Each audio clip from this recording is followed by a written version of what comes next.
related to one of the earlier points of Vipassana, the probably the one of the biggest, not so much epiphanies, but realizations. I guess you could call it epiphany. It's not really. Everything's epiphany. Awareness is epiphanies.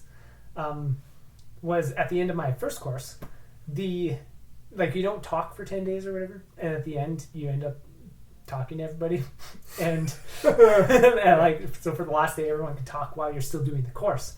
And one of the biggest things that really clicked for me was listening to everyone talk about all this stuff as if they had hundreds of epiphanies, and all they did was sit there and experience the moment. Like, just all you do is cultivate awareness. Like, you're just paying attention to what's actually taking place regardless of events.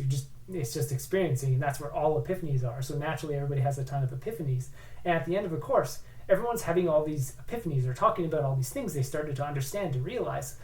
And it was the most basic stuff that, and like the simplest things that anybody could possibly imagine, that like in the sense of, like, if you have 4 people and one of them hasn't clued in on something, and then they clue in, the other 3 might already know. Like, it'll be just, light switches turn, they're for lights. When you flick them on or off or whatever, the light turns on and off in a room. And like, this is like very basic fundamental stuff that most people know. And there might be like one person that it just hasn't registered, but a bunch of other things have registered for them. And like every single person there has one really weird nuance that maybe they just haven't picked up on about life itself, and like the very fundamental way that life functions.